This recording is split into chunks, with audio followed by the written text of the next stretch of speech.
Thank you, Professor Martinovic. Okay, so I would like to say hello to you all in front of, first and foremost, RTRK Research Institute that is very active here in Osijek in the automotive area. Do you hear me well over the mic? Okay.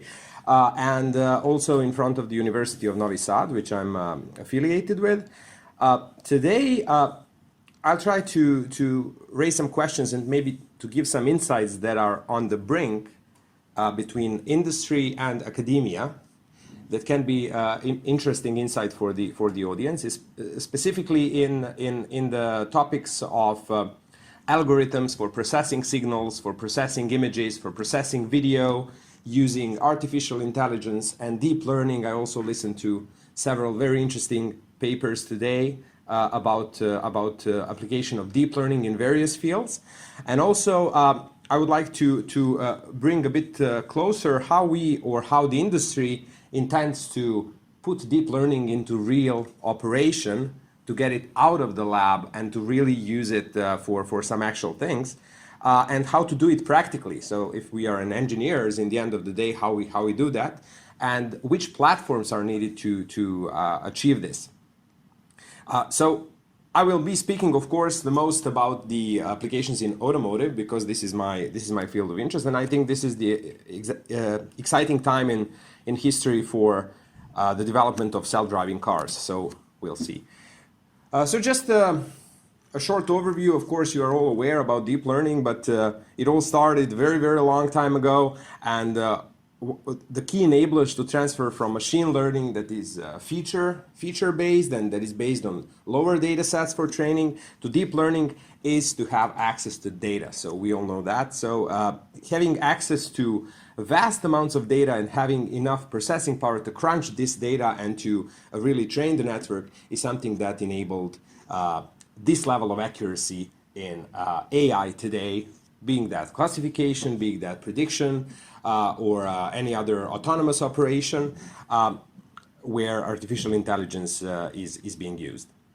So it's very, very interesting. There are a lot of researches going on today, and the deep learning, specifically when accelerated with today's GPUs, all the fuss about it was probably raised by NVIDIA.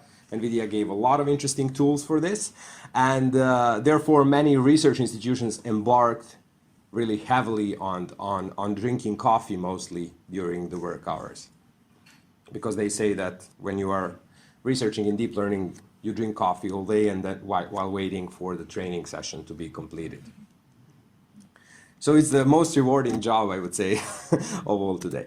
So today we have a lot of fields where deep learning is utilized. First and foremost, speech recognition, recommender systems, real-time recognition, classification of objects, applications in robotics, translation of language in real time. What is really interesting here, it's not stated, but I would say the weather forecasting, medical applications like automatic diagnostics, etc. So very, very interesting and promising fields for applications of deep learning, most of which are not characterized by real-time constraints. What I'm very keen to introduce is the deep learning in the autonomous driving. So this is what we are talking about today.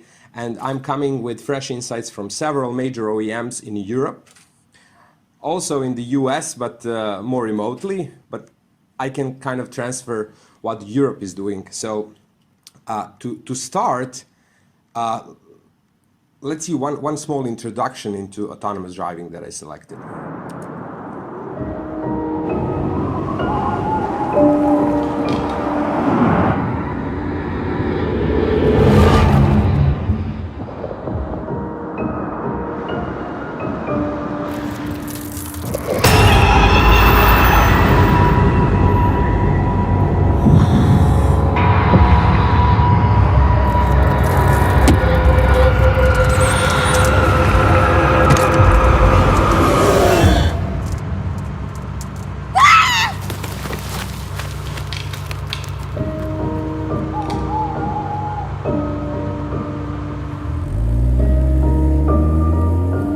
The future of driving. Nothing to be afraid of.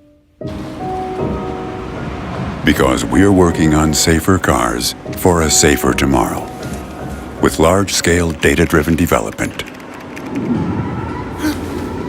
at the BMW Autonomous Driving Campus.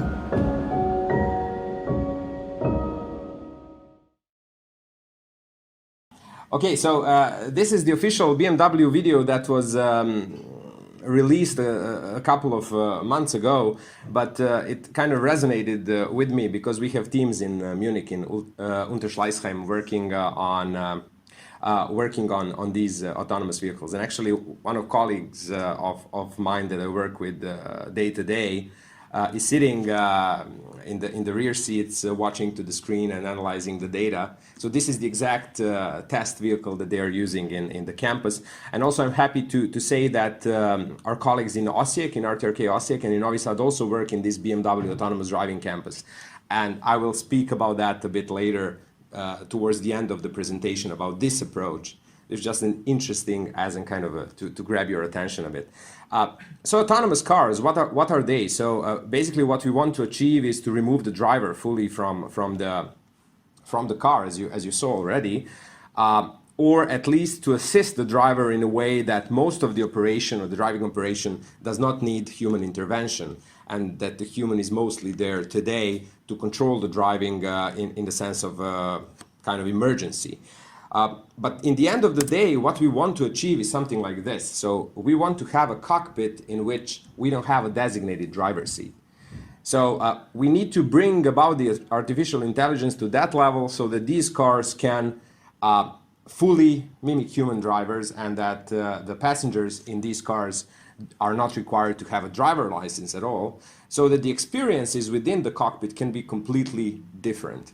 So instead of having just one small media screen, probably the whole cockpit will be utilized for some user experience in a multimedia environment, socializing, watching movies while you're traveling some longer distances, probably utilizing the full front windshield as a cinema screen or something like this. So there are different wild ideas about it. And it is really something that we are looking forward to have. And where are we today? So just going quickly with this autonomous driving classification of levels, some of you probably have heard of it, but it's not bad to go fast through these levels again. They say classification of autonomy goes from level 0 up to level 5. So level 0 completely considers humans being behind the wheel to do all the functions of the vehicle, so that their limbs are physically attached to mechanical parts mostly. And when you steer the wheel, when you steer the steering wheel, the wheels are turning accordingly. When you press the brake, it drives the force directly to the braking pads, etc. So it is no automation whatsoever. So the human is in full control of the system. At level 1, what we have today in a lot of cars, we have indirect control and assistance through servo, powertrain controller, Hall sensors on the paddles. So what we believe that we do, that we control the car directly, in fact, car is controlled by electronic control units. So we are not driving today's cars directly. So when you turn the wheel, there is some, let's say, intermediary things happening between the wheel and the wheels, and also between the paddles and the powertrain control. So there are some indirection. There are some computers, small computer, very small computers, electronic control units that handle these operations. At level 2, we have a lot more assistance. Probably you have heard of cruise control, distance keeping, lane keeping. These are all functions in new mid-range to premium cars that you can buy today. Even more in the mid-range. So we have a lot of cars today with these functions. What is the problem with level 2 is that people, they started to resemble a lot to autonomous cars. Because if you have, let's say, automatic cruise control where you keep the throttle and you have the emergency braking or automatic braking, this means the car will stay at the speed that you want and will brake if the vehicle in front of you tends to slow down. And also, if you have lane keeping, you will stay within this lane. So if the road curves, the car will follow. And these are some basic building blocks of autonomy. So don't need to drive effectively. But what is the problem here is that you don't have a fused environment for intelligence. So you have exactly that. You have cruise control, distance keeping, and lane keeping, and that's it. So if the lane keeping fails, if any of these items fail, you can no longer rely on the driving. And driver is requested to keep the hands on the steering wheel at all times, actually having a full control over driving. So this is very important at level 2. Some manufacturers actually have warnings when you drop the hands off the steering wheel. You get the warning, and all these systems are turned off automatically. We know that with Tesla cars, we had some incidents because this warning wasn't in place in the first releases, etc. So people started reading newspapers on the highways, and some not so nice things happened. We have level 2 today. It resembles a lot autonomous driving, but it's actually not autonomous driving. You need a driver at all times at a steering wheel taking full control of driving tasks. Level 3, we are proud to have level 3 on the road in Europe with the help of RTRK Institute. Also here, people in OSSIP were involved a lot on this project. It is ODA 8. The function is called AI Traffic Jam Pilot. At level 3, this means that you can actually not drive at some situations while you are in the car. These situations are clearly defined. This is a selected, controlled environment in which your sensors kind of verify the situation and say, okay, in this situation, I can let you read the newspapers, okay? And the manufacturer of the car will take a full responsibility for any incident that would occur during the time this function has been switched on.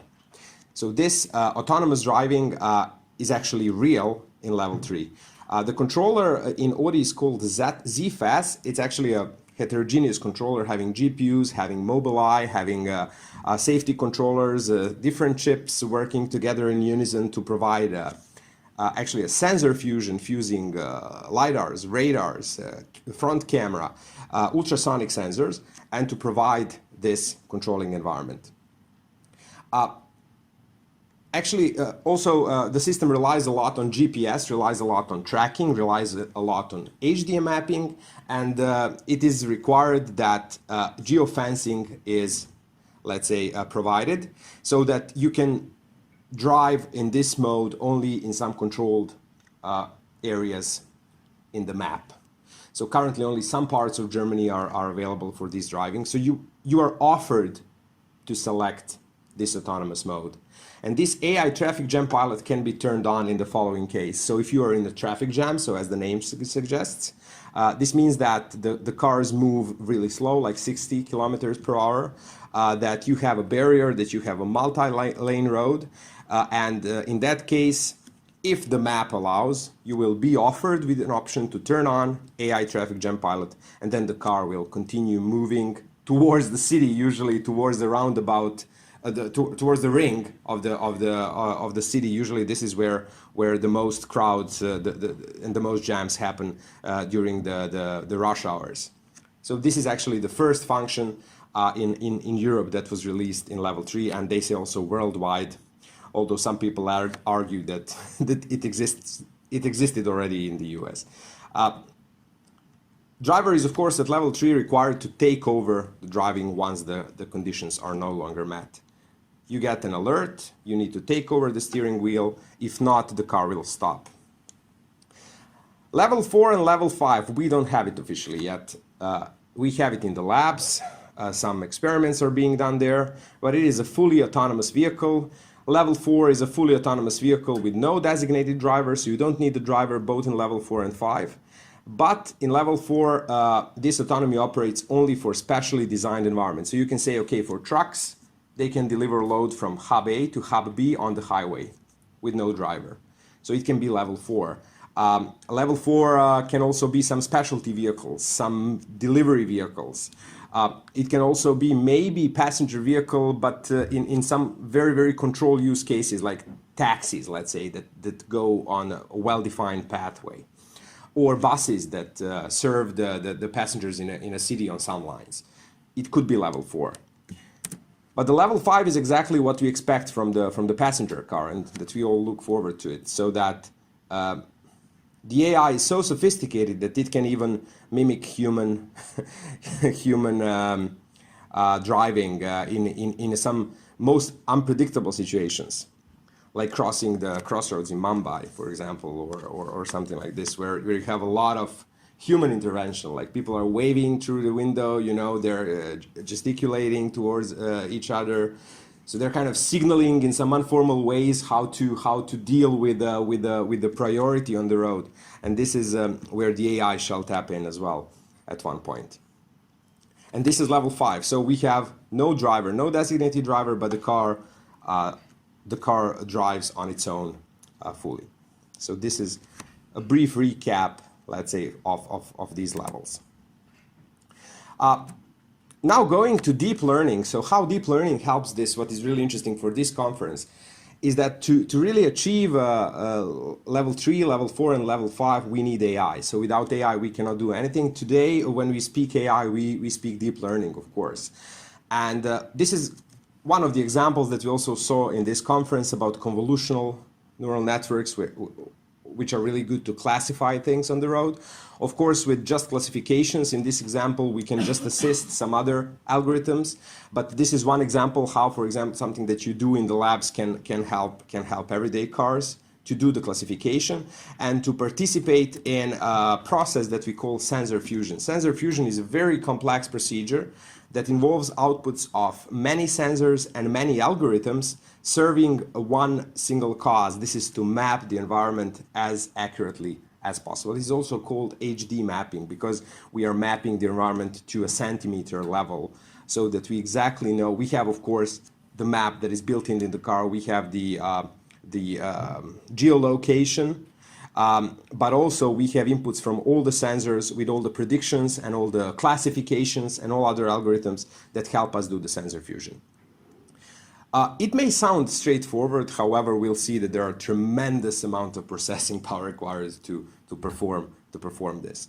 Once we have the map, the next thing is that we do trajectory planning. People that are doing trajectory planning, they have different ways to do it, being that Voronoi diagrams, occupancy grids, cost maps, to create a driving corridor, or whatever else. So basically, in real time, we are figuring out the path from point A to point B, which would impact no harm to our vehicle, and that will conform to the rules and regulations of the road that we are using. So once we have the mapping, we can real time do the trajectory planning using, again, one of the algorithms. The problem with HD mapping and trajectory planning is that those processes are more safe, but they're extremely processing intensive. To the point that some companies decided not to do it like that. And instead, they're basically doing something else. So they're putting deep learning as a black box, recording driver commands in a training process, driving many, many miles, so like millions of miles, and basically learning how to drive from these situations. So you have all the sensors, all the cameras, all the lidars, radars, ultrasonic, driver actions. You feed all that in the neural network, and you get the actual commands on the powertrain, on the brakes, etc., as labels in a way. And by doing that for a long time, you will pretty much teach the car how to drive on its own, and then you can put you can then remove the driver and let the network decide on its own how to drive.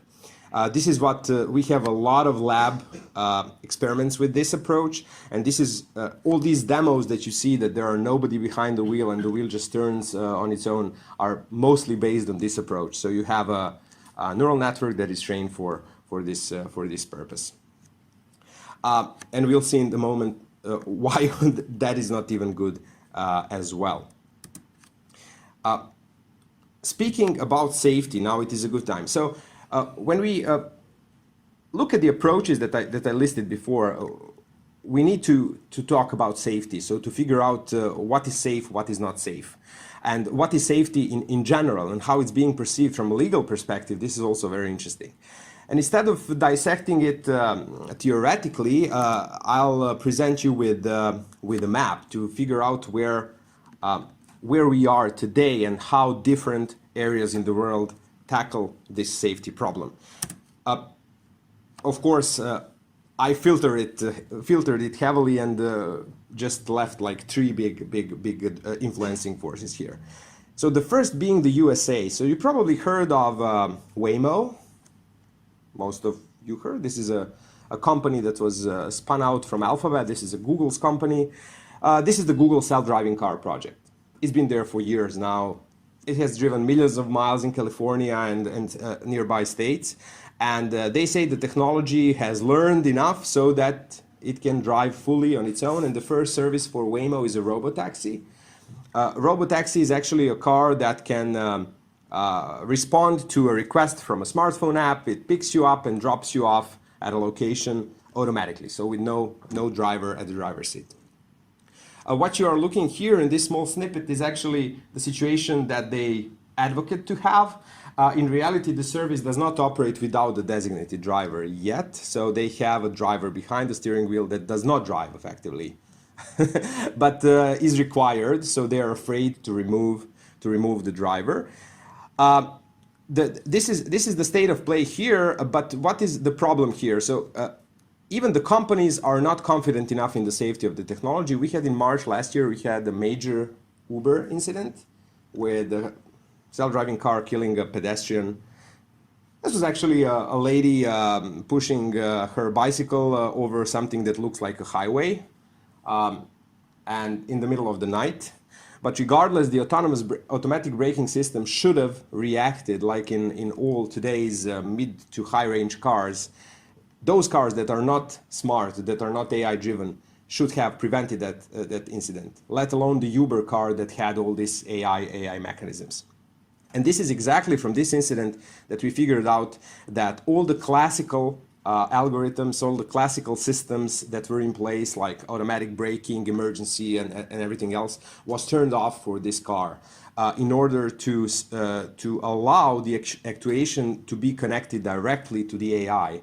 And this is when you don't have any kind of way to use classical methods when compared to the AI being in control. Of course, this has something to do also with let's say aftermarket use of Uber, because they took basically a commercial vehicle, maybe with some arrangement with the manufacturer, and then hooked up the controller over the classical ECUs. This is why they couldn't have at the same time the classical systems for automatic braking and the AI working simultaneously, because it's a much more complex problem. And putting AI fully behind the wheel in such a black box fashion will induce some incidents, and nobody knows why exactly this incident happened. So what was on that image that the camera recorded?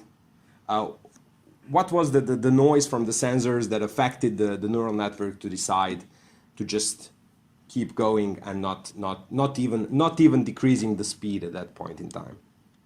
Uber actually pulled back a bit from the robotaxi project because of that incident.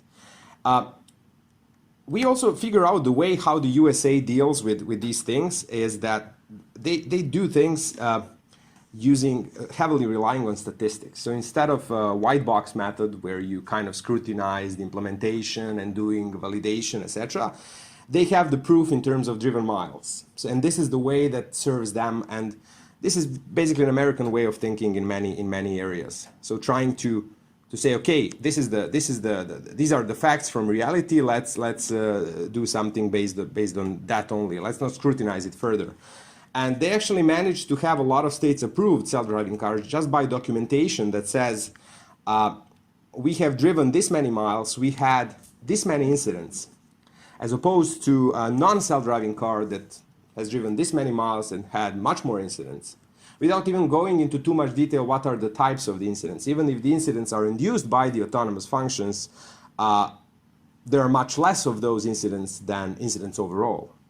And it is kind of enough for for American legislators to allow this function onto the roads.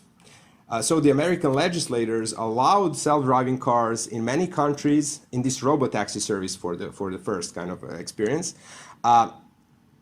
where we have the companies providing these vehicles not removing the driver yet. So it's a very funky situation. But the USA relying only on statistics. So nothing, we have Elon Musk that I think 1 month ago announced like late 2019 it will have a fully autonomous Tesla car. Of course, Musk missed a lot of his predictions, but yeah, we'll see. Probably something something like this, something like a full AI and relying on statistics. So not going any deeply into safety. So all the guys from real-time systems, safety background, whatever else. So no, they are not using that in their implementations. They're just relying on kind of a consumer-grade and stats. So this is exactly what they're doing. Europe is completely different, and this is why the Europe is at a completely different state of development currently as opposed to the US. So the European OEMs have a long track record of safety in their cars, particularly German OEMs like Daimler, for example, like Mercedes cars that need to be flawless, you know, and also different other manufacturers like BMW, Audi, etc. What is the approach in Europe? What has been a traditional approach is to fully respect the automotive development practices.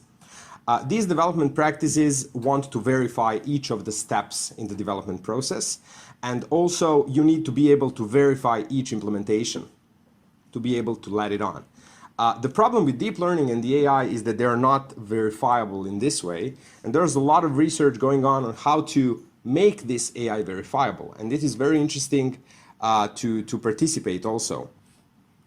This AI actually needs to be handled in a way that it's not in charge of critical tasks, or that it operates together with the verifiable systems, and that then we can do the voting between the two and to decide on the best operation.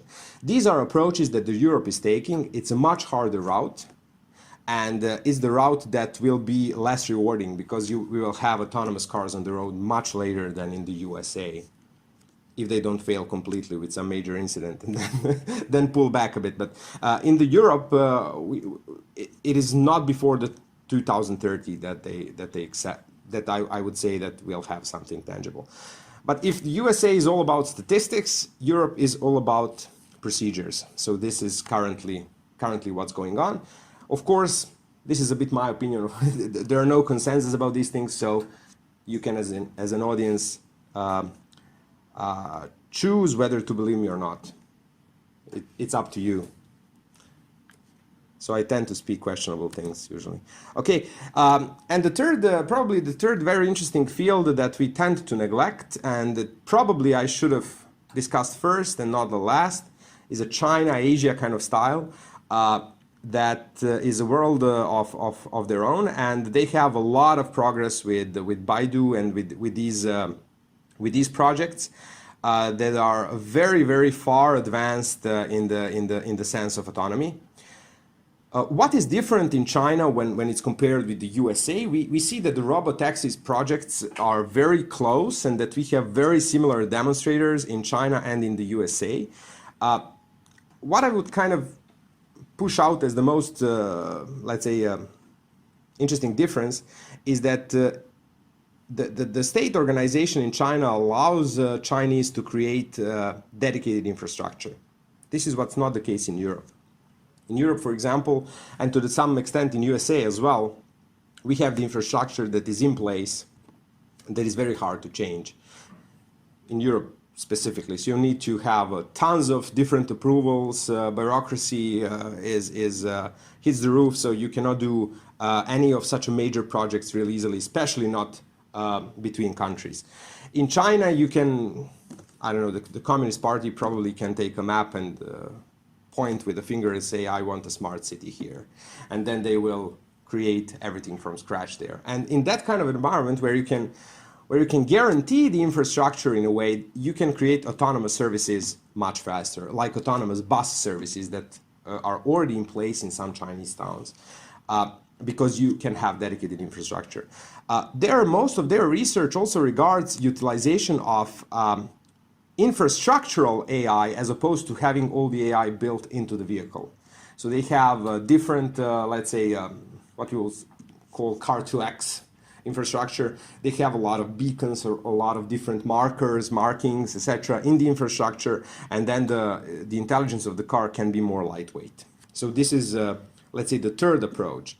So I would say if the US relies on statistics, Europe on procedures, China relies on the infrastructure. So these are kind of three major driving forces how you can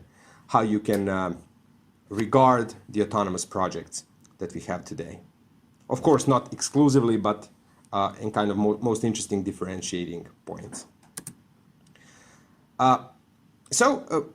Speaking of which, what are some common challenges that remain today for the autonomous cars, and how to present it in a way that is comprehensible to all of you here, is that probably what I devised is this kind of funnel of challenges where we have 5 of these different parts of the funnel through which we want to push through different components and different challenges through.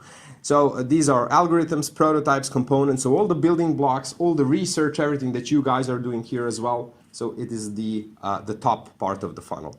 Then we need the dynamic software platform, processors that are capable of doing all this, and to cope with safety and legal requirements. So the narrower the funnel, the harder the requirement for the fulfillment. Now, drilling down into this to see what we want to push through. So we have a lot of items to push through. So we have new automotive interfaces like networks, Ethernet networks, high-speed networks for the car. We have new multimedia experiences like Android in the car. We have autonomous driving for specialty vehicles, and of course we have autonomous hardware, so the hardware for the autonomous cars. This first group is actually a group of things that I would say that we have already established a bit of, let's say, we are well advanced in these areas, and except for the hardware part that stocks a bit as at this processor area where still automotive grade high performance processors are being defined. These other things are pretty much well advanced to be applied in the future autonomous vehicles. Also stands for the Car2X, 5G, new digital cockpit experiences that stick mostly at the legal part, to some extent at the safety part. But technology-wise, they're fully baked, at least what they are going to release in near future. When we now look at the full autonomous driving levels, we'll see that the level 3 stocks mostly at the safety and legal. Wherever let's say legislators approve it, we'll have level 3 at the roads very soon. We have some of that today, but very, very few examples of that today. At levels 4 and 5, we have still to go through some challenges. Here, these blobs are actually algorithms. So we don't need let's say, a lot of constraints regarding hardware and software for the algorithm development. This is why, again, this part is much easier to fulfill. But what is exactly is not so easy to fulfill? This is this one here. This is central car computer and the safety platform. So what is exactly the environment in which we are going to run all these funky algorithms? So is it going to be a trunk full of hardware? It cannot be a trunk full of hardware. So it needs to be a sleek, a safe computing platform that can really execute all this and that can operate day to day in an unbelievable set of conditions. So this is, I'll go back to that a bit later to see where we are standing today about it. So algorithms, prototypes, components, we have most of that. So you can be well prepped by buying, I don't know, today you have NVIDIA Drive platform that you can buy. It's pretty expensive, but if you want to, it's about 20K euros, I think, per this set. But you can live also with their robotic kits for much less, I think, €2,000, something like this. And then you can run all the TensorFlow, TensorRT frameworks. You can use ROS, Robot Operating System. So you can create really funky algorithms. And today we have a lot of interesting results there. There are different prototypes, all are promising. We have a lot of components that are being released, latest being the Xavier from NVIDIA that is said to be the most powerful chip out there for the automotive. We have a lot of other competitors like Renesas. We have Qualcomm going in the digital cockpit area. We have, of course, more traditional safety controllers like Infineon, etc. All this is currently in place. The problem is with the dynamic software platform. Dynamic software platform is something that today I would select one representative of it. It's called Adaptive AUTOSAR. Probably heard of that, maybe not.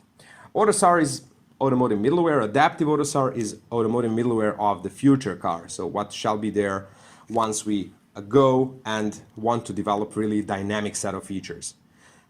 To put it bluntly, Adaptive AUTOSAR shall resemble something that we have today in the form of, let's say, consumer operating system.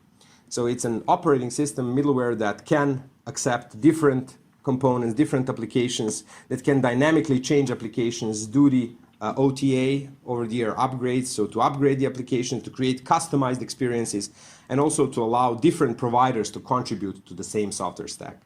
It's a very challenging route because usually in the automotive you have strong verticals, so everything is defined by and executed by an OEM, and it is not possible to push in a component in a system that would do, I don't know, some interesting algorithm in addition to what is already available to the car without having a dynamic software platform. It's a very challenging thing. RTRK also works a bit there. There are a lot of processes and services. It's service-oriented architecture, of course. At the core of this AUTOSAR adaptive shall be real-time at the end of the day. So how to create a consumer, automotive-grade consumer operating system.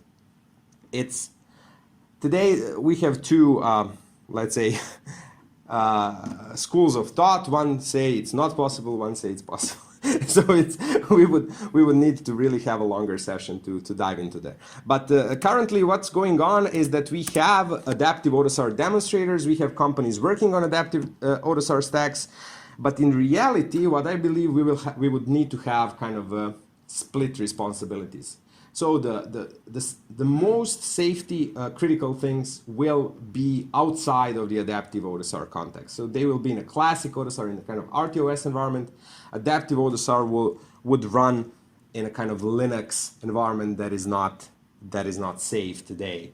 And we would probably need to do some kind of combination of adaptive AUTOSAR applications and the classical applications. For example, if on the RTOS side we have levels 1 and 2, let's say critical braking in emergency algorithms, and we have different deep learning AI-based algorithms and some other algorithms as implemented as adaptive AUTOSAR applications.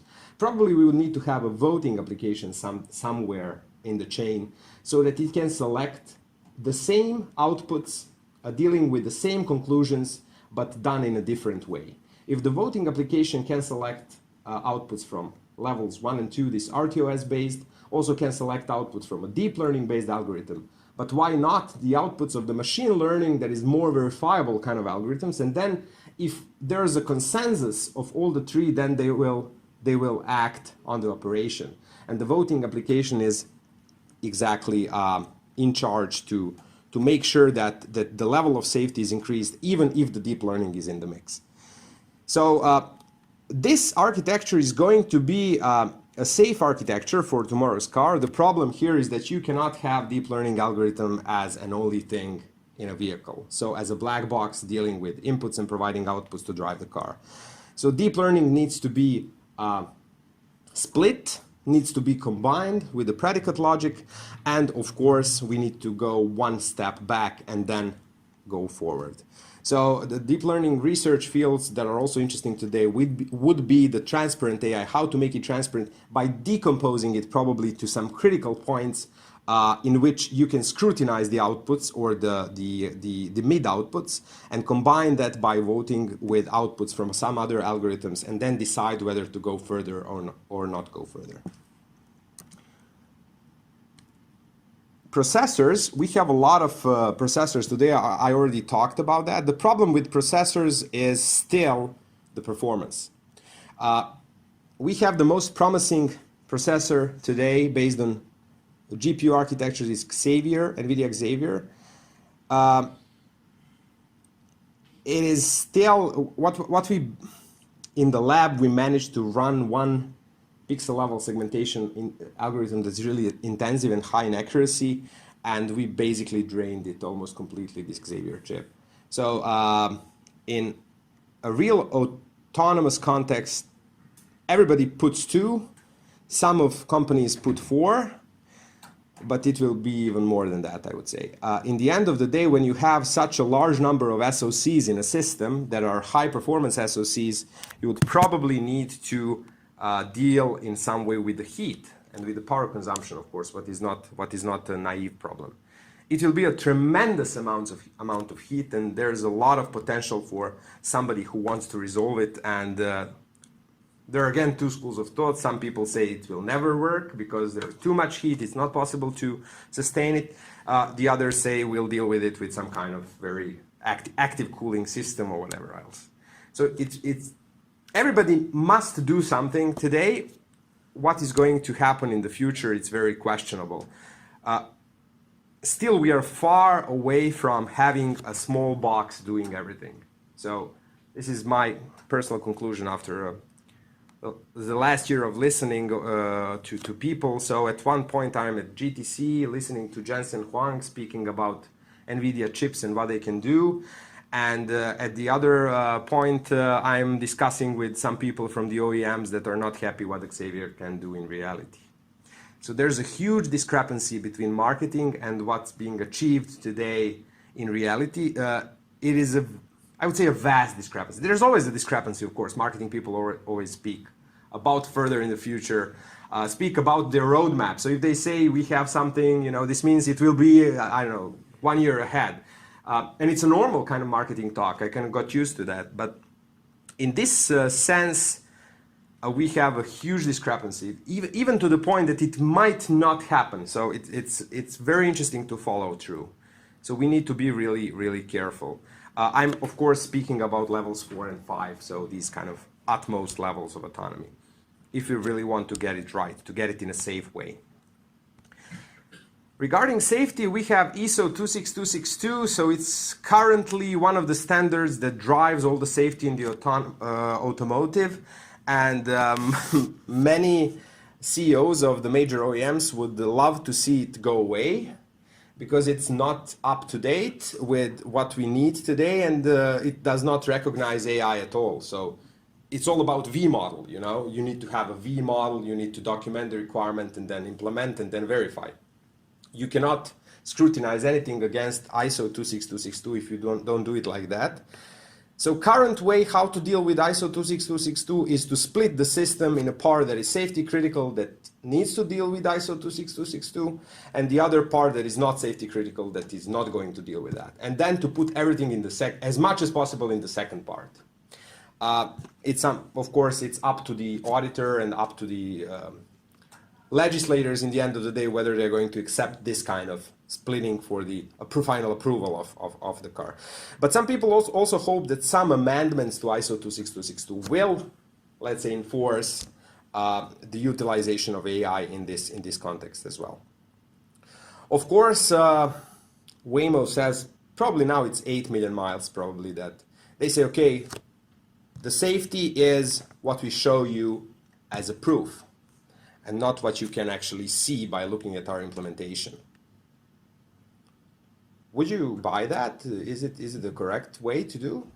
What do you think? Think about that. Maybe it is.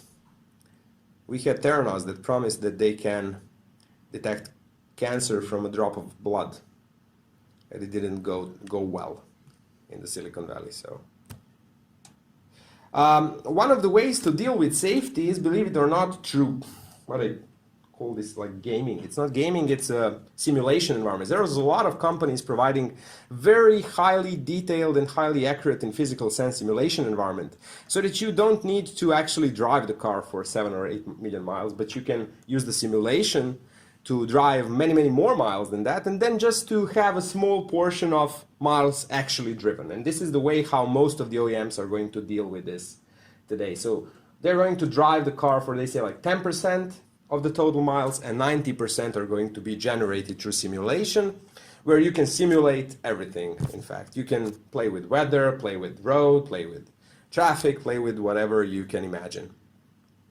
One of the teams in RTRK currently plays with this and hooks up actual hardware with the simulation environment so that we see how our algorithms operate under these conditions. Legal aspects tend to still occupy many. In the USA, we have many green states that formally approved self-driving cars with the safety driver, though. So you need to have somebody behind the wheel. But we even have today a couple of states that approved fully driverless vehicles in the US. And this is worldwide the most advanced state with regard to legal issues. You can correct me if I'm wrong in some parts of the world that I didn't cover. There are still a lot of legal aspects that needs to be resolved, like who is to blame when the self-driving car creates an incident. Audi says that if during the Audi AI traffic jam pilot an incident occurs, of course it's not vis majeur. If it's not force majeure, if it's something that should have been prevented, then Audi is to blame for this and not the driver that is in the car. But still, there's a lot of legal problems to be resolved. And I think the pressure from the consumers, if it will be strong, it will force the legislators to overcome these barriers. Currently, the consumers don't press too much. This is one of the latest findings. They are afraid, mostly, of the self-driving cars.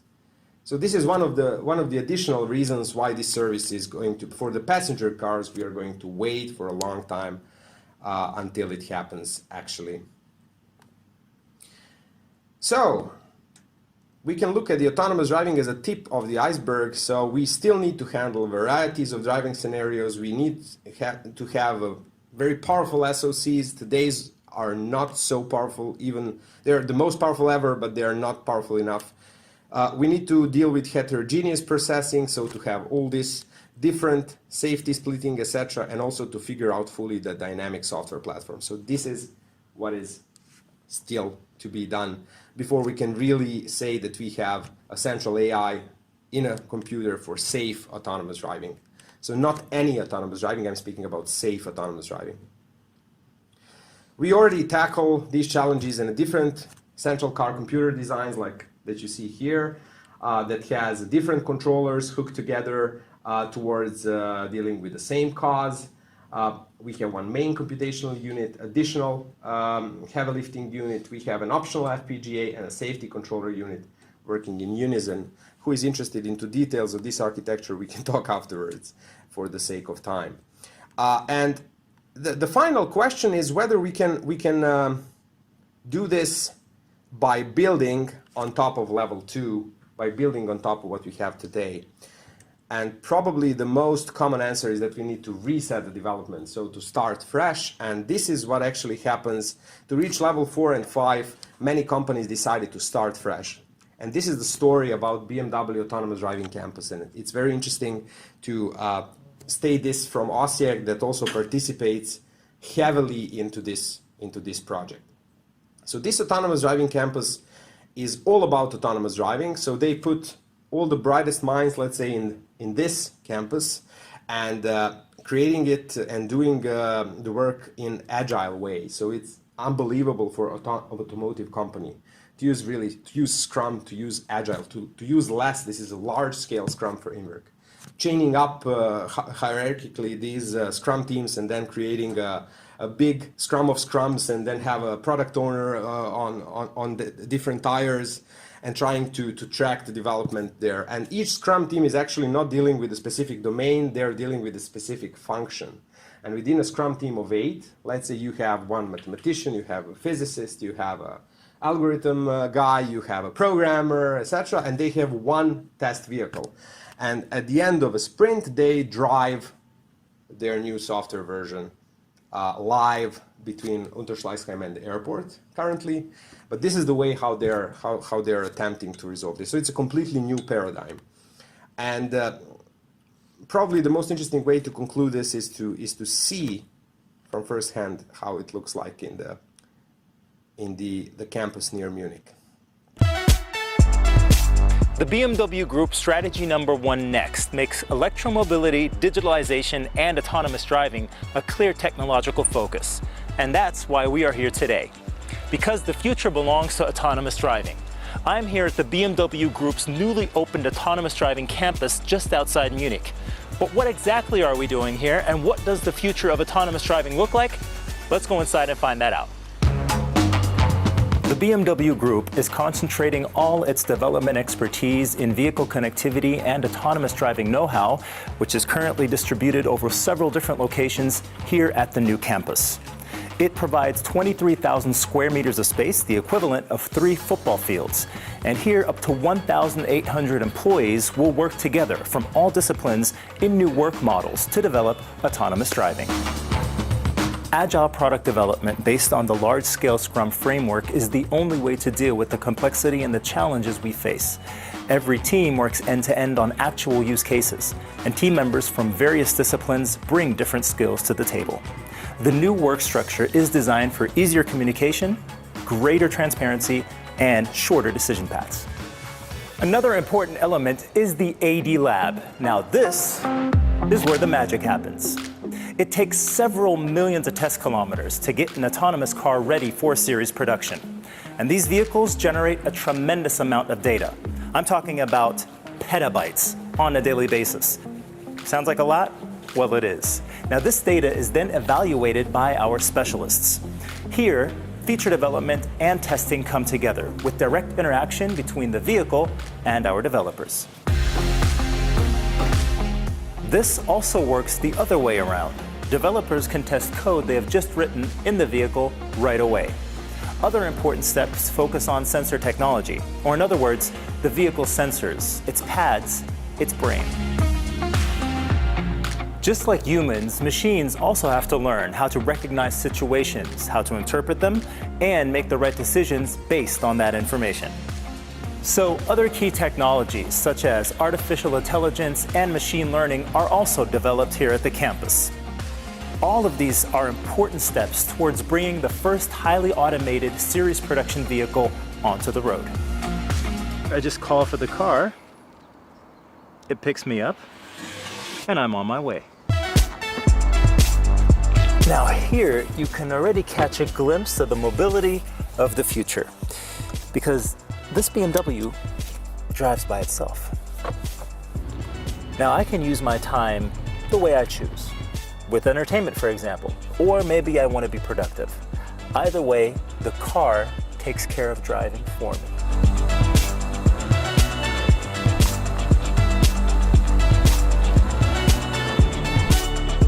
Having all the expertise and infrastructure necessary at a single location, an agile work model, and most importantly, the right people makes all the difference. The opening of the autonomous driving campus is another important step in the transformation of the BMW Group into a tech company.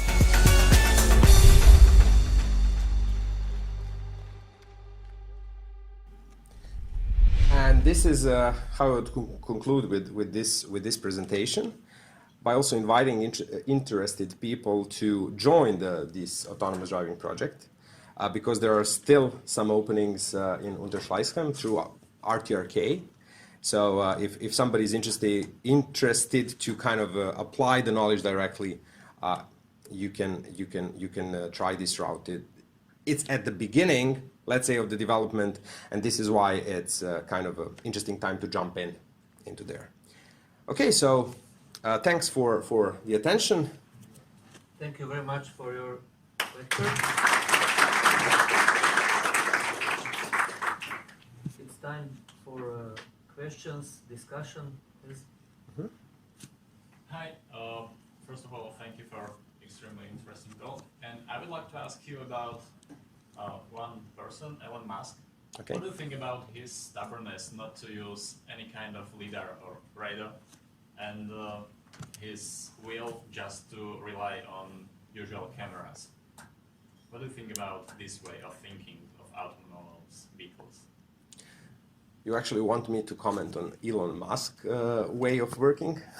So it's yeah, the guy is all about marketing. So being that this is a scientific conference, I would kind of not comment on these on this development until we actually see some real proof of what those guys are doing. Now, putting this comment aside, we need to be as diverse as possible to be safe. So one class of sensors is definitely not enough. So as much classes as possible, the safer we can be. So there are no straightforward answer, but cutting sensors from the mix is probably not the brightest idea. So probably as much sensors as we can afford, they shall be there. Thanks. Mm-hmm. Other questions? One question related to the HD mapping, I think. Okay. You mentioned that actually you have to deal with tremendous amount of data and the huge processing power. Is that the reason actually that we are not yet on the level 4 and 5? Is the processing power, let's say, the biggest challenge on the path to reach the level 4 and 5? Kind of try to illustrate it at that funnel. Not the only challenge, but one of the greatest challenges. Yes. So we still have challenges around algorithms as well, but not too big challenges. For level 5, definitely we have challenges around algorithms because we need a vast variety of driving scenarios. We are currently not there, even in the algorithmic kind of sense. In the well-defined infrastructure, we have algorithms today that can drive the car, so that's for sure. So that exists today. But then how we pack these algorithms into the car and how we assure that all these can be processed in kind of a reasonable hardware, this is something that we are not there yet. Specifically not in the safe way. Thank you. Mm-hmm. Thanks. Other questions? Yes. Are there any indications that new safety standards are going to replace ISO 26262 in the near future? I may be not the right guy to be asked that question, but I only discussed about this a couple of months ago, probably with some people at I think it was LIV or some industry conference like that. They acknowledged this. So this is the working group acknowledged this. But as in any standardization, especially the one that is heavily driven from Europe, probably we'll have the technology on the road once the standard is out there. So yeah, it's there is no way to we are well advanced into doing things differently today, even when looking at this BMW project. So everybody is doing this because they must do it. Nobody waits for the standardization. So we'll see.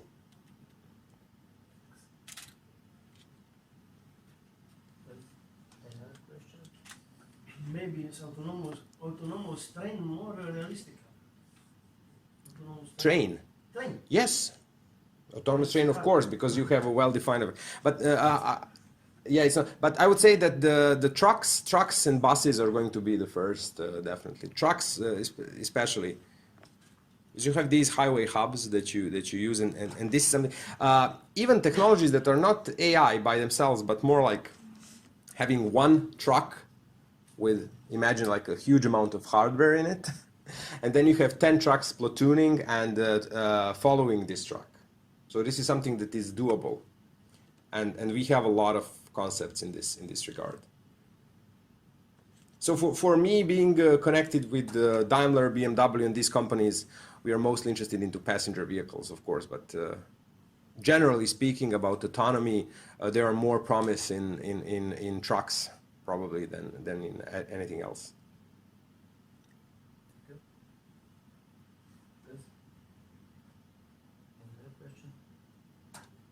When is the lunch is the most appealing question. But the lunch is very early, so yeah, it's good. I have one short question. You mentioned the 3 different worldwide approaches in this autonomous driving. How how we can discuss possible or existing cooperation between different players at this market? Is it possible to use other advanced solutions from other producers or researchers in this area? Or is it not possible? Now, this is a philosophical question. If we are looking at the map, and if you ask from that angle, we should probably ask Donald Trump to answer us that, whether we can cooperate with China or wherever else. But speaking realistically, or speaking, let's say from a theoretical perspective, we want to have a dynamic software platform. This would mean that the organization of development is going to be horizontal and not vertical. Like we have in the IT, this is an IT coined term, like horizontal platform. This means that somebody else can contribute and can bring in the building block.